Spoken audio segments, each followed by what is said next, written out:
For 3 out of 4 years, February has 28 days. On the 4th year, however, an extra day is added to make it 29 days. This is known as a leap year.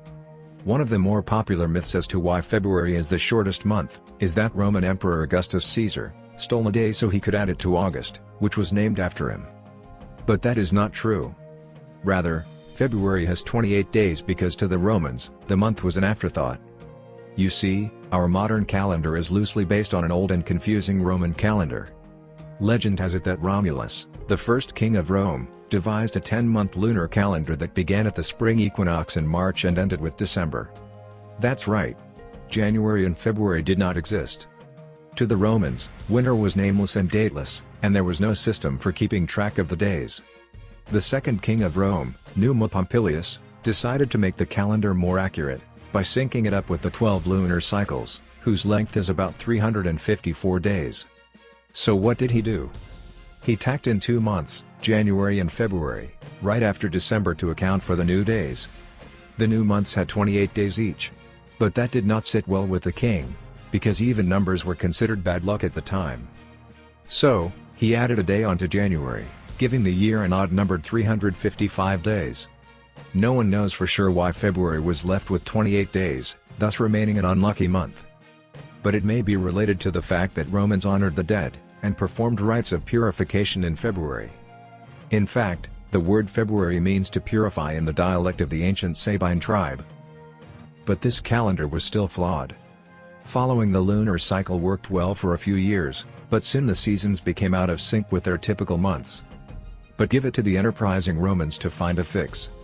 They added a leap month, and it fell upon Rome's high priests to decide when the month would arrive. No one else in the city could keep track of what day it was, and it was a nightmare.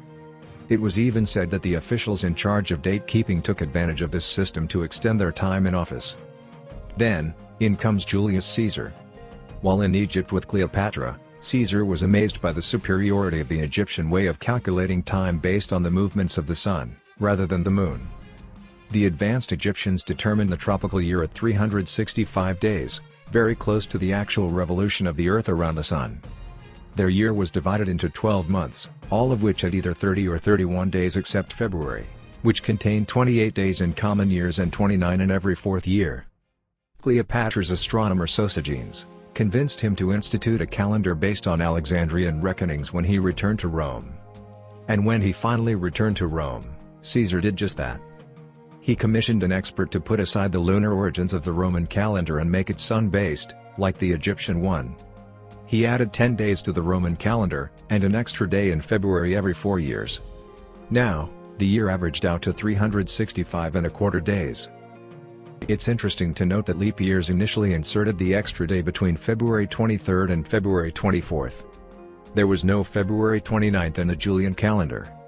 With this new transition to the solar calendar, there arose confusion. The old and new calendars were not aligned.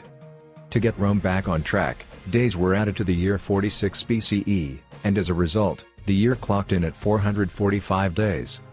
It was nicknamed the Year of Confusion, and to this day, it holds the title of the longest year in human history. Centuries later, it emerged that astronomer Sosigenes had overestimated the length of the year by 11 minutes and 14 seconds. This slight inaccuracy caused the calendar dates of the seasons to regress by almost 1 day per century. By Pope Gregory's time, the cumulative effect of this error had shifted the dates of the seasons by about 10 days from Caesar's time. The Pope made the correction by advancing the calendar 10 days after October 4, 1582. The day following was hence October 15th, instead of October 5th. The Gregorian calendar differs from the Julian calendar, only in that no century year is a leap year, unless it is exactly divisible by 400. As a result, the year 1600 and 2000 were leap years, but the year 2100 will not be a leap year. Ordinarily, they would all be leap years because they are exactly divisible by 4. While adjusting the Julian calendar, Pope Gregory XIII did not make any adjustments to the month of February. Therefore, the reason February is the shortest month today, is simply because Julius Caesar decided it should be so.